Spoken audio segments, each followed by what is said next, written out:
Welcome back to Jinia blogs. আজকে আমাদের এখানে ভোট, আর আমরা এখন 10টার সময় যাচ্ছি ভোট দিতে। অন্যবার খুব সকাল সকাল দিয়ে আসি, বাট এবারে হয়নি। ঘুম থেকেই 9টার সময় উঠেছি, কারণ আজকে ছুটির দিন, একটা অঘোষিত ছুটির দিন। আর আকাশের কন্ডিশন তো জানোই, এই যে ওই চারিদিকে শুরু হয়ে গেছে, এই জানলা আটকে দিও, ঠিক আছে? ঘুম ঘুম করছে, তাড়াতাড়ি গিয়ে ভোটটা দিয়ে আসি। আর ওখানে তো ফোন অ্যালাউ না, তাই ফোন নিয়ে যাচ্ছি না। ইরি বাবা, কি বৃষ্টি গো,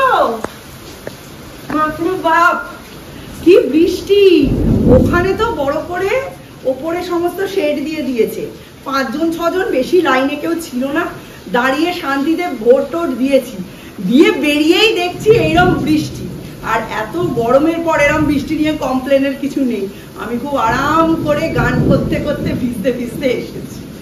বাপ রে বাপ, ভোট দেওয়া কমপ্লিট। আর আজকে ব্রেকফাস্টের ব্যবস্থা পিসি করে দিয়েছে। আমরা পিসির বাড়ি থেকে লুচি, ছোলার ডাল, মিষ্টি, এই সমস্ত, কিরম আকাশ ডাকছে দেখো, খেয়ে গিয়ে ভোট দিয়ে এসেছি। এবার সরাসরি লাঞ্চে ঝাঁপিয়ে পড়বো। আমিও ভোট দিয়ে এলাম, গণতান্ত্রিক অধিকার প্রয়োগ করে এলাম। তোমরাও সকলে গণতান্ত্রিক অধিকার প্রয়োগ করে আসো, এটা আমাদের সকলের অধিকার। আর সবচেয়ে বড় কথা, আজকে ওয়েদারটা দেখো, মানে আমি জাস্ট ভোট দিয়ে ঢুকেছি আর হুড়মুড়িয়ে বৃষ্টি, পুরো কালো করে আকাশ, মানে পরিবেশ একদম ঠান্ডা করে দিয়েছে। সবাই মানে খুব আরামসে ভোট দিতে পারবে। আমিও খুশি, তোমরাও খুশি হবে। আমরা অনেক দিন অপেক্ষা করছিলাম এইরকম একটা ধুমধুমার বৃষ্টির জন্য। প্রায় 1 মাস কোনো বৃষ্টি নেই। গাছপালার ওপরে না একেবারে একটা ধুলোর আস্তরণ পড়ে গেছে। গাছপালা আমাদের অক্সিজেন দেবে কি, নিজেরাই অক্সিজেন পাচ্ছে না। অনেক দিন ধরেই খবরে বলছিল যে একটা ঘূর্ণিঝড় সমেত বৃষ্টি আসছে, তবে সেটা একটা বিশাল ভয়ঙ্কর কিছু হবে এটা আমি ভেবেই নিয়েছিলাম। আর ভয়ঙ্কর কোনো জিনিসের প্রতি আমার কোনো আগ্রহ নেই। বৃষ্টি হোক, অল্প বিস্তর ঝড় হোক, কালবৈশাখী হোক, এগুলো মেনে নেওয়া যায়। কিন্তু যে ঝড় বৃষ্টিতে মানুষ গৃহহীন, সহায় সম্বলহীন হয়, সেই ঝড় বৃষ্টি আমার বাবা একদমই পছন্দ না। তাতে যতই প্রকৃতি ঠান্ডা হোক আর যাই হোক না কেন, আজকের বৃষ্টিটা আমার একেবারে মন ভরিয়ে দিয়েছে। বেশি ঝড় হয়নি, অল্প অল্প হাওয়া চলেছে, কিন্তু বৃষ্টিটা যখন এলো একেবারে চারিদিক ঠান্ডা করে ধবধবে পরিষ্কার করে দিয়ে গেল। চারিদিক শ্যামল সবুজ সুন্দর হয়ে গেল। সব থেকে বড় কথা, ভোটের দিনটা একটা জাতীয় ছুটির দিনের মতো, তাই না? বাড়ির সকলে বাড়িতে থাকে, কেউ অফিস কাছারি যাওয়ার নেই, স্কুল কলেজ টিউশন নেই। সেই দিন বাড়িতে জাস্ট ভোটটা দিয়ে আসা কাজ। তারপরে বাড়িতে বসে বসে বৃষ্টি দেখার মজাটাই আলাদা। কিন্তু যদি অফিস কাছারি যেতে হতো তাহলে কি হতো বলো তো? এই দেখো, একজন পড়া নেই বলে মাথা নিচু করে মোবাইল ঘাঁটছে। এর আর কি কাজ বলো তো দেখি? আমি একটু ছাদে গেছিলাম দেখতে যে কতটা জোরে বৃষ্টি হচ্ছে, বা আমি কোনো টব নাবাতে ভুলে টুলে গেছি নাকি। কিন্তু ওপরে গিয়ে যে রূপ দেখলাম, সেটা তোমাদের সঙ্গে শেয়ার না করে আর পারলাম না। এতদিনের ব্লগে খালি শুনেই এসেছো, ওরে বাবা কি গরম, ওরে বাবা কি গরম। আজকে দেখো, আহা কি আনন্দ, আকাশে বাতাসে কি যে সুন্দর লাগছে। ছাদে গিয়ে শুধু এটা অনুভব করলাম, আর তারপরেই মনে হলো ক্যামেরাটা খুলে একটু তোমাদের সঙ্গে শেয়ার করে নিই। তোমাদের ওখানেও নিশ্চয়ই বৃষ্টি।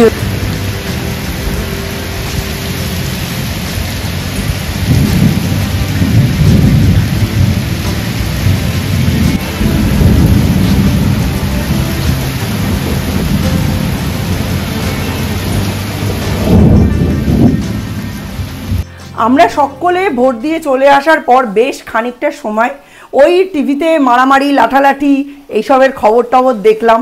ভোটের সময় এই খবরটা প্রত্যেক বাঙালি বাড়িতেই হয়। আর এখন এখানে রান্নাবান্না বসিয়ে দিয়েছি, ডিমের ঝোল হবে, মাছের ঝোল হবে, ডাল কড়াই আছে, আর সমস্ত সবজি টবজি দিয়ে দুপুরটা ম্যানেজ হবে। তারপর দেখা যাবে রাতে কি করা যায় না যায়। এতক্ষণ সৌর্য পিসির বাড়িতে ছিল, এইবার এসেছে, এখন নাকি ও ছাদে জল দেখতে যাবে। আর সৌম্য সকাল থেকে পড়াশুনো লাটে তুলে দিয়ে এখন এই আনন্দে মাতোয়ারা যে ও 2-1 বছর পরে ও ভোট দিতে পারবে। ম্যাঙ্গো খাচ্ছ? কেমন খেতে ম্যাঙ্গোটা? এটা ম্যাঙ্গো, এটা আইসক্রিমের মতো লাগে। একদম আইসক্রিমের মতো খেতে। ও মাই গড, মিষ্টি? খুব মিষ্টি। ওয়াও, খুব ভালো লাগছে তো তোমার ম্যাঙ্গোটা খেতে? Tasty, very good. আজকে প্রথমের দিকে ওই ল্যাব ট্যাব খেয়েছি, ওই জন্য রান্নার একটু দেরি হয়েছে। এখন 2:45 বাজে, 3টের সময় খেতে বসবো। সৌর্য এক্ষুনি আম খেয়ে উঠলো। এই যে এইখানে ভাত বসিয়ে দিয়েছি,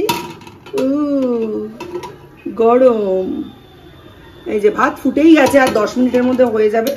আর এইখানে হচ্ছে মাছের ঝোল, একটু বেশি করেই করছি।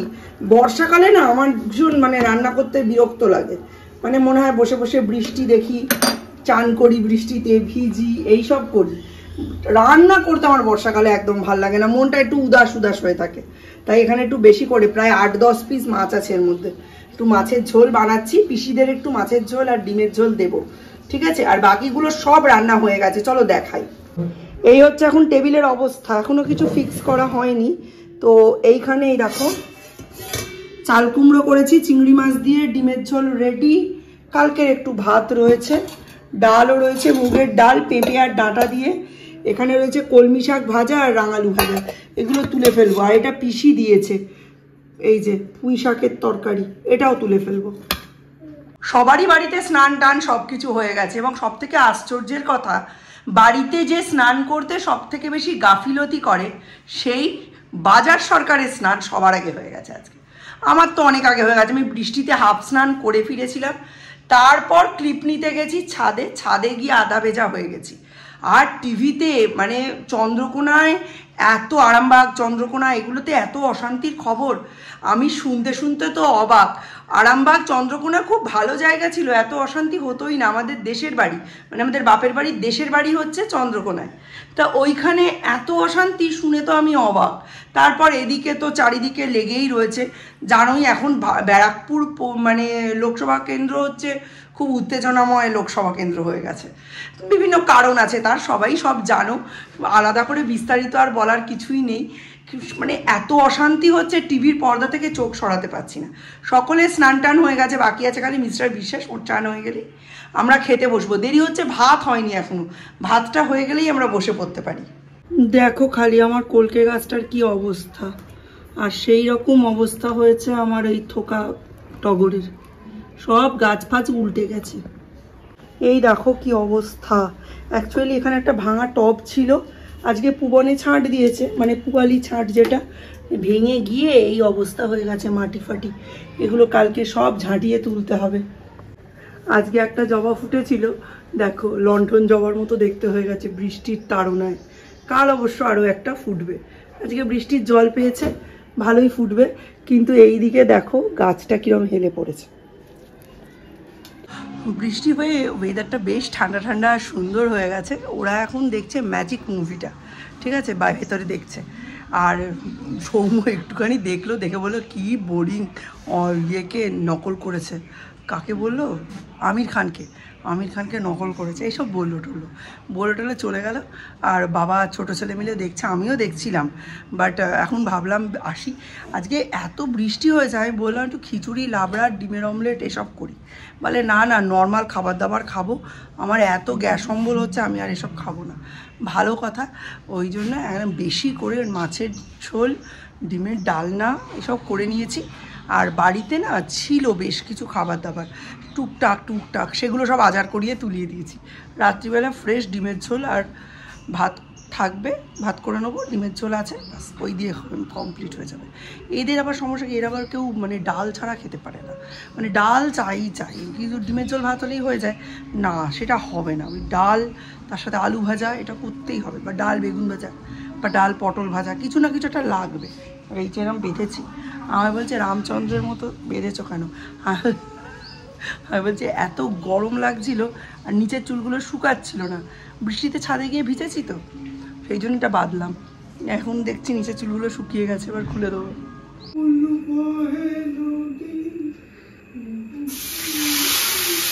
এই যে মিস্টার বিশ্বাস এখন কুমড়ো ভাজছেন, আজকে পড়াতে হেল্প করেছে, আবার এখন একটু কুমড়ো ভেজে দিচ্ছে আর ভাত বানিয়ে দিচ্ছে। আজকে ওকে ভোটের ছুটি দিয়েছি। ভোটের ছুটি, আমিও দুপুরে 3:30 অবধি রান্না করেছি, ওই জন্য আজকে আমি এবেলা ছুটি চেয়ে নিয়েছি। মাঝে মাঝে আমি ওকে হেল্প করি রান্না করতে। হ্যাঁ হ্যাঁ দেখেছো তো নিশ্চয়ই। হ্যাঁ, এবার এটা কমিয়ে দিয়ে ঢাকা দিয়ে দাও, হয়ে যাবে।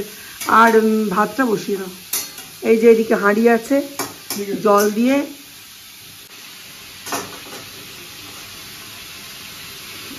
আজকে যেমন ভোট দিলে ছোটবেলাতেও কি ওরকমই ভোট টোট দিতে?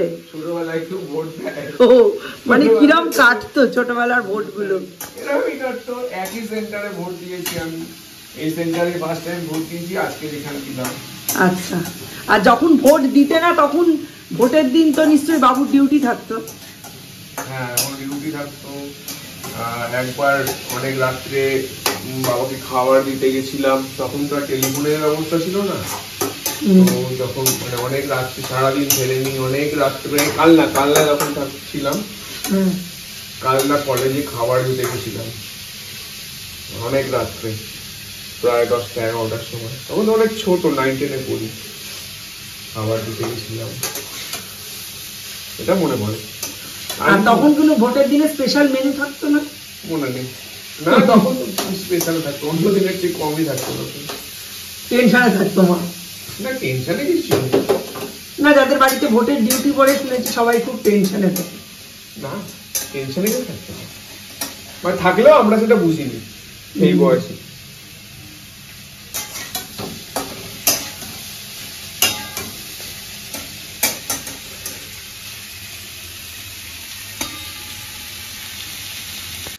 আমার কিন্তু ভোটের এক্সপিরিয়েন্স একদম আলাদা, কারণ আমার বাবা সক্রিয়ভাবে রাজনীতিতে ছিল। এইবার আমার যে ভোটের এক্সপিরিয়েন্স, আমার কাছে ভোট মানে উৎসব, ভোট উৎসব। মানে বেশ কয়েকদিন আগে থেকে কালার ভর্তি ভর্তি বালতি বাড়িতে স্টোর হতে আরম্ভ করতো, আর সেই সব আঙুল রঙগুলোয় আঙুল চুপিয়ে চুপিয়ে আমরা দেওয়ালে দাগ দিতাম। আর বাবা বকতো, এই হিসেবের রং হাত দিবি না, এগুলো নিয়ে যখন দেওয়াল লিখতে যাবে রবি কাকু তখন হাত দিবি।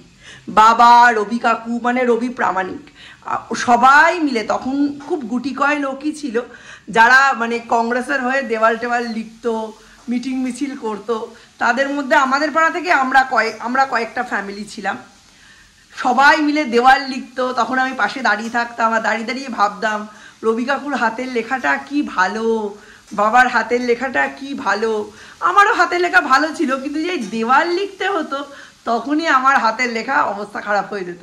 তখন রবি কাকা বলতো, খাতায় লেখা আর দেওয়াল লেখার মধ্যে তফাৎ আছে। তারপর শুধু তাই নয়, ওই সময় সম্প্রীতিটা ভীষণ ভালো ছিল। সে সিপিআইএম হোক কি কংগ্রেস হোক কি যেই হোক, মানে একই লোক 2-3 জনের বক্তৃতা লিখতো, সিপিএমের বক্তৃতা লিখতো, কংগ্রেসের বক্তৃতা লিখতো। আর সেই লেখাগুলো ফাইনাল করে, যেহেতু আমার হাতের লেখাটা গোটা গোটা ছিল, একটা A4 পেজে লিখে দেওয়ার দায়িত্ব ছিল আমার। বাবা এসে বলতো, এই 3টে পেপার দিলাম কি 2টো পেপার দিলাম, এর মধ্যে ফাইনাল করে লিখে দিবি, আর পরিষ্কার করে লিখবি, হাতের লেখা যেন একটুও খারাপ না হয়। হ্যাঁ, ছোট ছোট কবিতা লিখে দিতে বলতো। আমি ছোটোবেলা থেকেই কবিতা লিখতাম, সেগুলো লিখে দিতাম। আর তখন ছিল ভোটার স্লিপ হাতে লেখা, ওই লিস্ট দেখে দেখে প্রত্যেকের নাম, বয়স, এইসব জিনিসগুলোকে আমাদের বসাতে হতো। আর বাবা বলতো, এর বয়স 54 নাকি? হ্যাট, কবে থেকে ঠিক হয়নি, এর বয়স এখন প্রায় 60-এর ওপর হয়ে গেছে। এ বাবা, এর বয়স তো 19ই রয়েছে, এর বয়স দেখ, এর বয়স এখন 18ই, 19 লিখে দিয়েছে। এই রকম চলতো। মানে ভোট মানে আমাদের বাড়িতে ছিল একটা উৎসব, একটা চাপা টেনশন তো থাকতোই। বাট বাচ্চাদের কাছ অবধি কোনো ফ্যামিলিতেই টেনশনগুলো পৌঁছতো না, কিন্তু ভোটটা চিরকালই আমাদের কাছে একটা উৎসব। মানে ভোট মিটে গেল, তারপরে 1 দিন 2 দিন সেই সমস্ত উৎসব চলতো। আর ভোটের দিন বাড়ি ভর্তি মিষ্টির প্যাকেট থাকতো, তার মধ্যে দরবেশ থাকতো, নিমকি থাকতো, আরও কিসব যেন থাকতো, বাপুজির কেক থাকতো, কলা থাকতো, এইসব থাকতো, বেশ পাউরুটি থাকতো। মানে যারা কর্মী তারা সব মানে ভোটের ডিউটি শেষ করে বা মিটিং মিছিল শেষ করে আমাদের বাড়ির সামনে একসাথে হতো। আর তখন আমরা সবাইকে হাতে ধরে ধরে বাবা কাকারা সব প্যাকেট দিত। আমার নিজের কাকা না, মানে রবি কাকার কথা বলছি, বাবা, রবি কাকা, আরও অনেকে ছিল। হ্যাঁ, প্রত্যেকে ওই প্যাকেট দিত। মানে ভোট মানে আমাদের কাছে জমজমাট উৎসব। আর রেজাল্ট বেরোনোর পরের দিন লাল লাল চিকেনের ঝোল আর ভাত, উফ, সারা জীবন মনে থাকবে। আমাদের তো দিত না, ওই চিকেন সাংঘাতিক ঝাল হতো, আর আমাদের খুব ইচ্ছে থাকতো, আমরা দেওয়াল লিখলাম, স্লিপ লিখলাম, বক্তৃতা লিখলাম, অথচ আমরা চিকেনের ঝোল পেলাম না। বাচ্চাদের তখন, আর তখন গৃহস্থ বাড়িতে না চিকেনের এত চল থাকতো না, মানে বাড়ির ভেতর কাটা রান্না করা খুব মুশকিল। আলাদা করে একটা বাগানের মধ্যে বা মাঠের মধ্যে উনুন কুক সব ঠিক করে চিকেনের ঝোল আর ভাত হতো, আর সমস্ত রাজনৈতিক দলের কর্মীরা সবাই মানে একসাথে বসে, ভোটের রেজাল্ট বেরোনোর আগে এটা হতো, খাওয়া দাওয়া করে নিল। এবার রেজাল্ট বেরোনোর পর যা হবে সেটা আলাদা ব্যাপার, বাট তার আগে সম্প্রীতিটা একদম জোরদার ছিল। বাট পাড়ার মধ্যে না এরম কোনো ব্যাপার ছিল না যে ওরা সিপিআইএম করে, এরা কংগ্রেস করে। প্রত্যেকের মানে প্রয়োজনে, মেডিকেল প্রয়োজনে, কোনো রকম কেউ একা পড়ে গেছে, কারোর ফ্যামিলিতে কোনো কাজ হচ্ছে না, কারোর টাকার দরকার, কারোর মেয়ের বিয়ে আটকে গেছে, কারোর কলেজে প্রমোশন আটকে গেছে, সবাই সব পার্টির লোক সকলকে হেল্প করতো, সকলকে। এরকমই ছিল আমাদের ছোটবেলার ভোটটা। আর এখনকার ভোটগুলো তো দেখতেই পাচ্ছ, কাজ হয় না। আমার তো পসিবল না, আমি তো মানে ইয়ে নয়, ধর্ম করে সব করে দেবো, আমার করতে গেলে তো টাইম লাগবে। খুব সুন্দর হয়েছে, আমিও এত যত্ন নিয়ে কাজ করি না, আমি যে কাজ করি গুছিয়ে করি, এরম ছেড়াম কাজ আমার দ্বারা হয় না কোনো সময় না, সে এডিটিং বলো আর যাই বলো, রান্নাই বলো। না, যারা খুঁতখুঁতে তারা সব ক্ষেত্রেই খুঁতখুঁতে, এটা খুব স্বাভাবিক ঘটনা। এই যে তোমার আমার সম্পর্কের মতো এতগুলো লঙ্কা দেবো, চিড়ে দিয়ে দাও মধ্যিখানে। এতগুলো? হ্যাঁ। ঝাল হয়ে যাবে না, ভাজা কখনো ঝাল হয় না, চিড়ে দিয়ে দাও। হ্যাঁ দিয়ে দাও, ঝাল মিষ্টি একটা অস্বাভাবিক টেস্ট হয়ে যাবে, হেভি টেস্ট হবে। হচ্ছে আমি তোমায় গান শুনিয়ে এন্টারটেইন করি, আদর কইরা রাখবো জান, কাছে একটু আইয়া যান, মনের কথা হইন না যান, কি জাদুতে করছে নামায় বান, বন্ধু কালা সান, তোমার লাগি প্রাণ করে আনসান।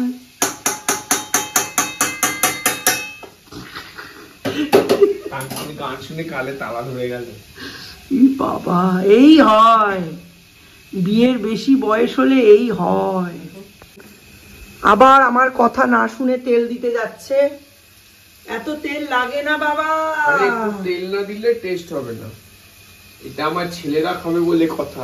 তাতে কি হয়েছে, আমিও তো খাবো। তুমি খাও, যা খাবে তেল ছাড়া খাও।